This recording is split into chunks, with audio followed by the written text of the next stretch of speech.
மாமா வந்து டிஃபன் பண்ணி காமிக்க போகிறேன். ஆமாம்.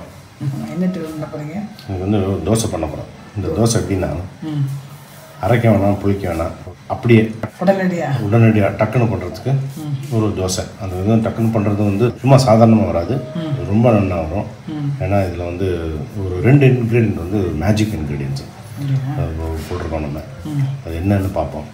வந்து இது என்ன பண்ண போகிறேன்னா, இது வந்து ஒரு இந்த கப்பில் ஒரு ஃபுல் கப்பு அரிசி மாவு, ஒரு 2 கிளாஸ் இருக்குன்னு வச்சுக்கோங்க.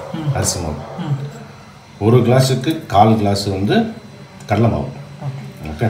ஸோ இதுக்கு வந்து 2க்கு அரை எடுத்திருக்கேன் கடலை மாவு. 1 கப்பு தயிர். இது வந்து ஒரு 4 டீஸ்பூனு ரவை. 2 உருளைக்கிழங்கு. இது ஒன்றா தோலை சீச்சுட்டு நறுக்கி வச்சுருக்கேன். வேகம்லாம் வைக்க வேண்டாம், அப்படி நறுக்கி வச்சுருக்கேன். இது வந்து பச்சை மிளகாய், இஞ்சி, ஒரு 4-5 பச்சை மிளகாய், பெரிய துண்டு இஞ்சி, உப்பு. இது மேலே அந்த மாவை ரெடி பண்ணிவிட்டு மேலே போகிறதுக்கு கருப்பில் கொத்தமல்லி. ஆமாம். இதை வச்சு நம்ம தோசை வைக்க போகிறோம். பார்க்கலாமா? இதை முதல்ல இதில் அரைச்சிடுறேன். உருளைக்கிழங்கு போடுறீங்களா? உருளைக்கிழங்கு தண்ணி வடிகட்டிடணும். ஏன்னா வந்து இதில் கிழங்குலேயும் தண்ணி இருக்கும், அதனால் தண்ணி வேக வைக்கல. பச்சை கிழங்கு இது உள்ளே கொஞ்சம் நீர்ச்சத்து இருக்கிறதுனால தண்ணி சேர்க்கும் போது பார்த்து விடணும்.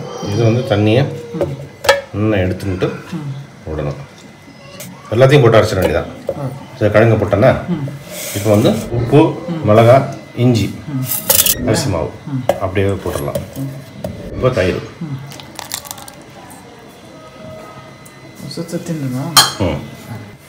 அரைச்சிருந்தாச்சு பாரு,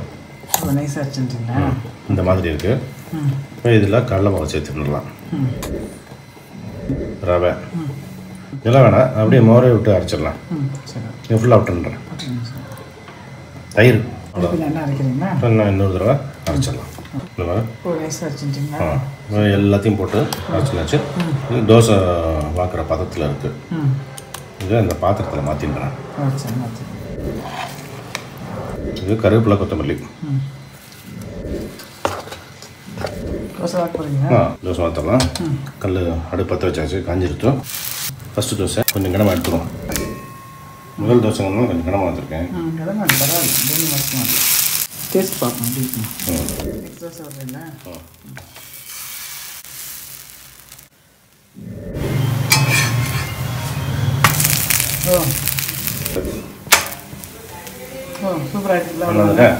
ஒரே ஒரு சின்ன ஒரு பீஸ் வெண்ணெயை போட்டோம்னா, பட்டர் அப்படி போட்டோம்னு வச்சோம், அப்படியே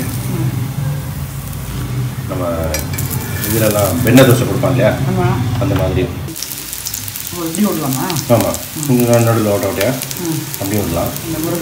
ஆமாம். இது வந்து நம்ம ஒரு பக்கம் திருப்பிட்டு ஒரு பக்கம் நல்லா வெந்ததுக்கப்புறம் அடுத்த பக்கம் வெண்ணெயை போட்டு அப்படியே எடுத்துடலாம்.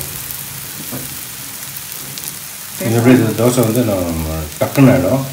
ரெண்டாவது இந்த உருளைக்கிழங்கு இது இருக்கு இல்லையா, கடலை மாவும், அது இருக்கிறதுனால டேஸ்ட் வந்து ரொம்ப டிஃப்ரெண்ட்டாக இருக்கும். தேங்காய் சட்னி தான் போகும். நல்லா முருகல் வருது. நல்லா முருகல் வரும். என்ன பண்ணி தருவீங்க? நல்லா இருக்குது. அது பக்கத்தில் சாம்பார் நல்லாயிருக்கும். சாம்பார் கரெக்டாக இருக்கா இல்லையான்னு அம்மா தான் சொல்லணும். அம்மா சாப்பிடணும்னு அவசியம் இல்லை, அம்மா அங்கேருந்தே சொல்லிடுவாள். இது ஜாஸ்தி, அது கம்மின்னு. கூப்பிடுங்கம்மா.